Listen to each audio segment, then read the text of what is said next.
गरीबों के हितैषी चंदा इकट्ठा कर रहे थे। चंदा मांगते मांगते वे एक कवि के घर में पहुंच गए। कवि से बोले, हम गरीबों के लिए चंदा एकत्र करके बजट बना रहे हैं। कवि, यह बहुत ही अच्छी बात है। इस समय मैं भी गरीबी के दिन काट रहा हूँ। आप बिल्कुल सही वक्त पर आए हैं। मोटू अपने मित्र छोटू से, तुम्हारी दादी हर समय बैठी रामायण पढ़ती रहती है। छोटू, हाँ, वह अपनी अंतिम परीक्षा की तैयारी कर रही है। लोकेश जी चुनाव जीत गए। खुशी खुशी घर पहुंचे तो चिल्लाए में चुनाव जीत गए। उनकी पत्नी को कतई विश्वास नहीं था कि वे जीत सकते हैं। सो आश्चर्य से पूछा, ईमानदारी से? लोकेश जी झुल्लाकर बोले, ईमानदारी से या बेईमानी से, यह पूछने का सही समय है क्या?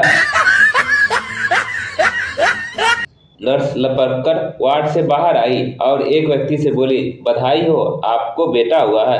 वह खड़े लोगों में से एक सज्जन चीखने लगा, हद है, अंधेर गर्दी की, मैं इन महाशय से पहले आया था।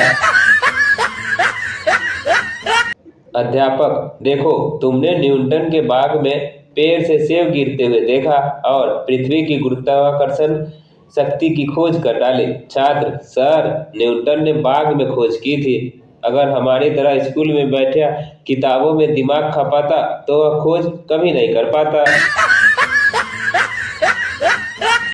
दर्शक, कैदी से, क्या तुम्हारे संबंधी कभी जेल में तुमसे मिलने नहीं आते? कैदी, इसकी आवश्यकता नहीं पड़ती, वे सब इसी जेल में मौजूद हैं।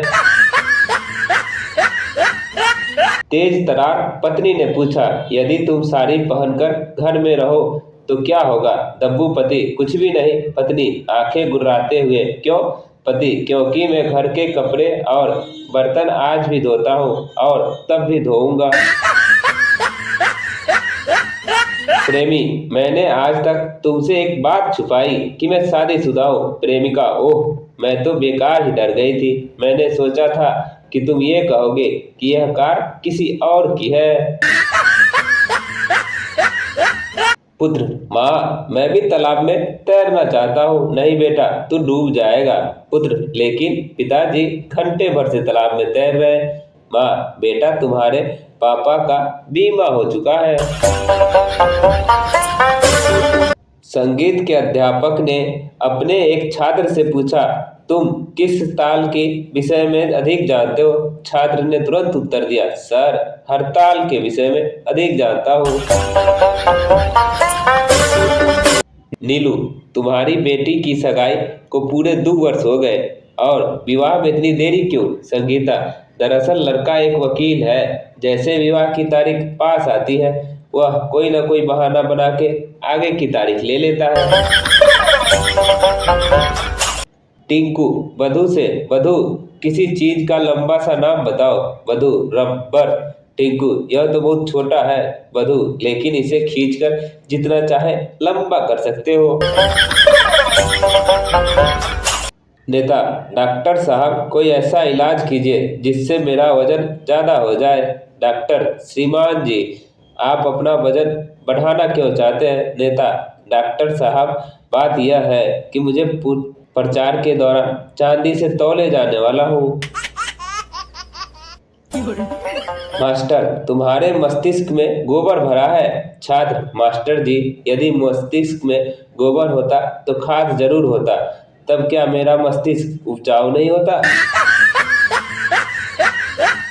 डाकू अपने मित्र से, परसों मैंने फर्स्ट नेशनल बैंक में डाका डाला, कल मैंने थर्ड नेशनल बैंक में डाका डाला। मित्र अपने डाकू मित्र से, लेकिन सेकेंड बैंक क्यों छोड़ दिया? उस्ताद जी, डाकू भैया, उस बैंक में मेरा अपना रुपया जमा है। 3 चींटियां रास्ते में बैठकर बातें कर रही थी कि अचानक उस रास्ते से हाथी गुजरता है। वहीं बैठी एक चींटी हाथी से बोलती है, ए हाथी, मुझसे कुश्ती लड़ोगे?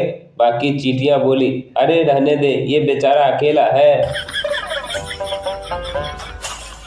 डाकुओं ने बैंक कैशियर को बांध दिया। कैश लूटकर जाने ही वाले थे कि कैशियर ने गिड़गिड़ाकर कहा, मित्रों, कृपया करके रजिस्टर भी लेते जाओ, मेरे हिसाब में 40,000 की गड़बड़ी है। एक बड़ा सा कुत्ता एक छोटे बच्चे का मुंह और हाथ चाटने लगा। बच्चा डर के मारे चीख उठा। उसकी माँ निकली और बोली, क्या हुआ, कुत्ते ने काटा तो नहीं? बच्चे ने भोलेपन से जवाब दिया, नहीं, अभी तो चख रहा है। जेलर, आज तुम्हें फांसी दी जाएगी। बोलो, तुम्हारी अंतिम इच्छा क्या है? अपराधी, मेरी अंतिम इच्छा तरबूज खाने की है। जेलर, अभी तरबूज की फसल आने में बहुत देर है। अपराधी, जेलर साहब, तब तक मैं इंतजार कर लूंगा। पुत्र पिता से, पिताजी, मैं आपको अपनी शादी में नहीं ले आऊंगा। पिता, क्यों बेटा? पुत्र, आप मुझे अपनी शादी में जो नहीं ले गए थे। मेरे प्यारे नौजवान दोस्तों, अगर तुम देश को बदलना चाहते हो तो अभी बदल डालो, क्योंकि एक बार शादी हो गई तो फिर देश को तो क्या, अपनी मर्जी से टीवी का चैनल भी नहीं बदल पाओगे।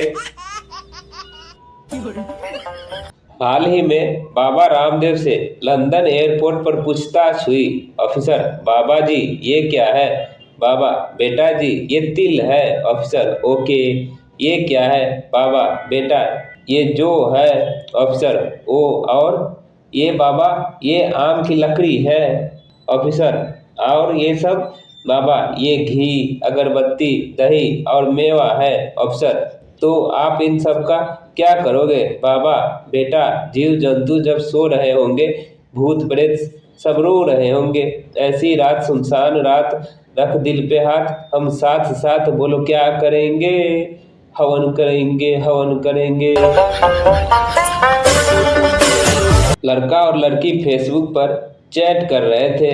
लड़का, हाय। लड़की, हाउ आर यू? लड़का, मैं ठीक हूँ, थैंक यू। लड़की, मैंने पूछा हाउ आर यू? लड़का, मैंने कहा मैं तो ठीक हूँ। लड़की, एक तो अंग्रेजी नहीं आती और ऊपर से आ गई है FB पर चैट करने। मैंने पूछा हाउ आर यू मतलब तुम कौन हो? लड़का, ठीक हूँ दीदी, बस अपना छोटा भाई समझो। घर के दरवाजे पे डोरबेल के नीचे लिखा था, कृपया घंटी बजाकर इंतजार करें। लगातार घंटी ना बजाए, क्योंकि आने वाला चल कर आएगा, उड़ कर नहीं। एक नौजवान लड़के को गर्ल हॉस्टल में नौकरी पर रखा गया। लगभग 3 महीने बाद लड़के के मोबाइल पर हॉस्टल मालिक का फोन आया, तुम अपनी सैलरी लेने क्यों नहीं आए? लड़का, ओह माय गॉड, सैलरी भी मिलेगी? लड़की, मैं तुम्हारे प्यार में लुट गई, बर्बाद हो गई, बदनाम हो गई। लड़का, हरामखोर, तो मैं कौन सा डॉक्टर इंजीनियर बन गया? एक शरीफ आदमी को भला क्या चाहिए? एक बीवी जो प्यार करे, एक बीवी जो अच्छा खाना बनाए, एक बीवी जो बच्चों को संभाले और तीनों बीवियां मिलजुल कर। अगर आपकी बीवी आपका कहना नहीं मानती तो इतना टेंशन मत लो, क्योंकि किसी को भी नहीं मानती। इस समस्या का कोई सलूशन नहीं है। यह मैसेज सिर्फ वयस्कों के लिए है जिनकी उम्र 18 वर्ष से कम न हो। इस बार चुनाव में वोट जरूर देने आना। ऑफिस में आई नई सेक्रेटरी ने अपनी बॉस से एक दिन पूछा, सर आपकी बीवी मुझ पर इतना शक क्यों करती है? बॉस ने एक ठंडी सांस ली और कहा, क्योंकि तुमसे पहले वह मेरी सेक्रेटरी थी। आपने कभी सोचा है कि सरकार ने वोट देने की आयु 18 साल और शादी करने के 21 साल रखी है, क्योंकि देश को संभालना आसान है पर बीवी को नहीं।